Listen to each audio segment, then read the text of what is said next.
How's everybody doing today? The Iceman here on this President's Day. This is One Man's Opinion, episode number 1 by the Iceman. And I just have a few different topics I'd like to talk about today. Monday Night Raw in about less than 4 hours here on the East Coast. So tonight we're going to have two legends on Raw.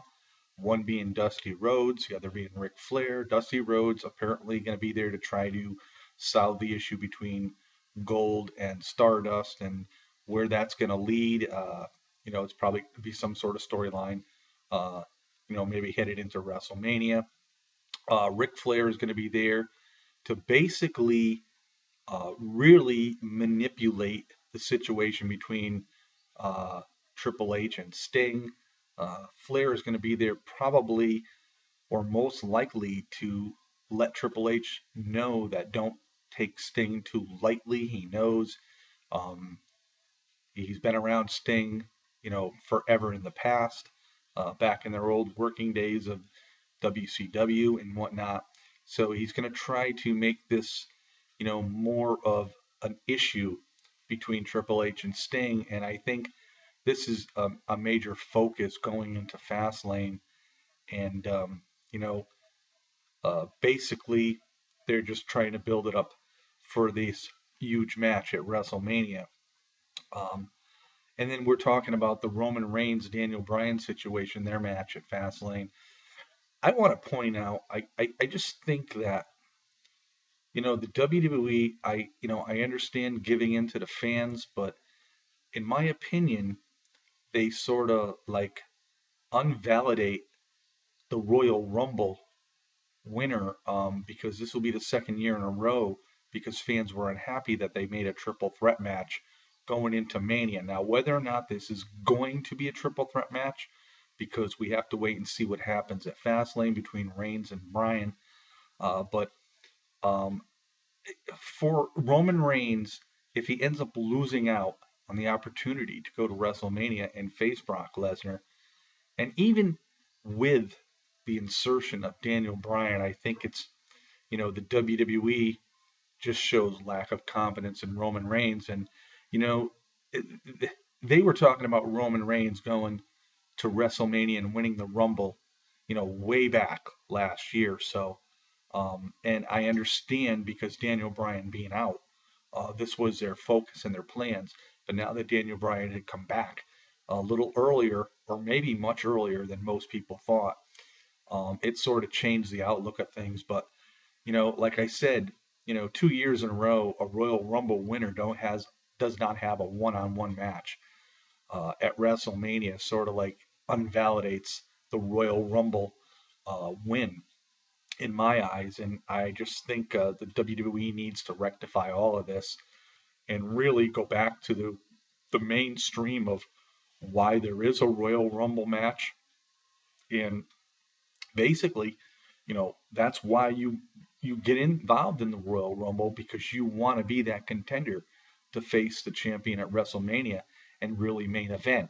Now, whether or not the WWE Championship match will main event remains to be seen, because I do see it could be either Sting and Triple H or the WWE World Heavyweight Championship title match main eventing. I think it could go either way. Um, I'm not sure which direction they're headed to at this point, but I just really think that the WWE needs to get back into Royal Rumble winners, you know, going directly to WrestleMania and facing the present day WWE World Heavyweight Champion. So, okay, on that note, um, here on YouTube, I've been around for like 6 years, and I had an absence for a couple years where I was ill, but and a lot of people are been talking about the past, like 2009, 2010, and whatnot, and they have their own opinions on how YouTube was, and YouTube was pretty yeah, it was pretty wild back then for sure. Um, I mean, you did a lot of things maybe that you regret nowadays, which I have done. I'm sure a lot of other people have done, but and then when I came back and started doing videos all over again, I said to myself, things are going to be a little bit different, and I've tried to keep it on the game plan that I've had. And every now and then you do stray away, and you make a video that sometimes, you know, afterwards, or maybe a week or two later, you say to yourself, well, maybe I shouldn't have done that video. But I really have no regrets on any of the videos I've done since I have returned. I do have regrets about videos I did back in the past from 2009. But after watching some videos and people talking about 2009, 2010, I have to really put out there that you know uh, there's two sides to every coin, and for for people to say it went one way, um, you need to put it out there that there are two sides to every coin. And a lot of times in videos that people make, they don't actually tell the whole side of the story. And and so I just want to put that out there. I'm not, the rant videos are gone.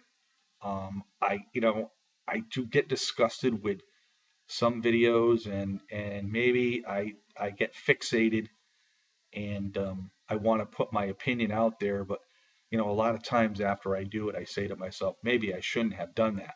I just really want to stick to wrestling because there's so much wrestling to talk about with all the promotions that are going on. And I just, that's where I'm at right now. And I'm looking to do other things here on YouTube. And, but it's all about professional wrestling. Now, whether people want to make wrestling videos anymore, I mean, they have a right to do what they want to. YouTube is supposed to be fun. And this is how it, has really pretty much been for me since I've come back. And I try to keep it that way. I try not to, you know, delve outside that wrestling type informative circle, and I just try to report a lot of things that I read, give my opinion, and this is what for me it's mostly about, is me giving my opinion on wrestling. And so I'm looking forward to continue on doing that. And with all that being said, there's an article. I put it on my Iceman's Wrestling Extreme Facebook page if you would like to access it.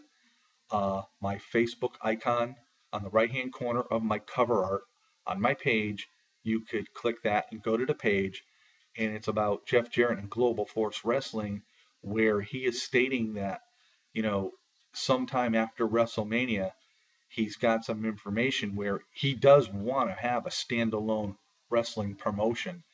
And what this obviously means is it will be another singular wrestling promotion, because right now, as we all know, he is, gathering other promotions together, and he is basically promoting um, their pay-per-view in North America and whatnot.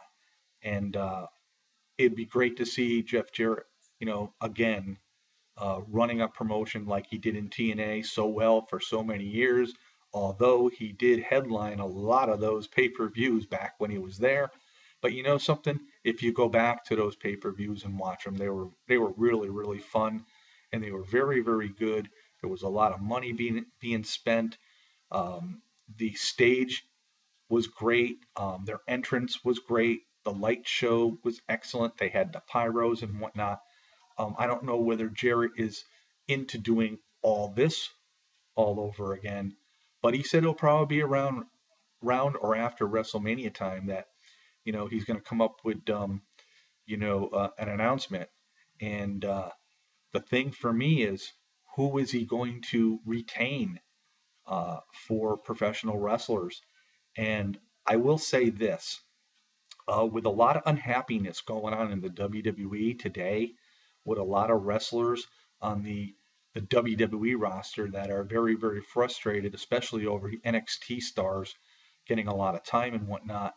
You never know when their contracts run out whether Jeff Jarrett could snag them, or you got to understand too, with a lot of wrestlers on the WWE roster that are frustrated, they have a lot of friends in independent promotions that may want to jump ship eventually to the WWE. They may be telling them, don't come because you're not going to get anywhere. So, there's a lot of factors involved in this. So, um, I really hope Jeff Jarrett makes it good, makes it great. I think he has a great wrestling mind. He's always been fun to watch. I miss his old TNA days. I think when he was really majorly involved in TNA was so much fun to watch. Nothing to take away from Dixie Carter now. I think she's trying to do the best she can with what money she is allowed to use. So then again, we just have to wait and see. So again, guys, you know, it's it's one of those things where right now everything is just really so much fun to watch, and uh, and I'm hoping that tonight really solidifies a little bit more, as well as Thursday night SmackDown for you know other matches that should be on Fastlane, because right now I believe we only have the three matches: a Divas title match, Cena and Rusev, and Roman Reigns and Daniel Bryan. So hopefully there'll be more added. And with closing, where is Randy Orton? I know he's been doing house shows. Why is he being left off TV? Is there going to be a big storyline for him? Is he going to mess things up?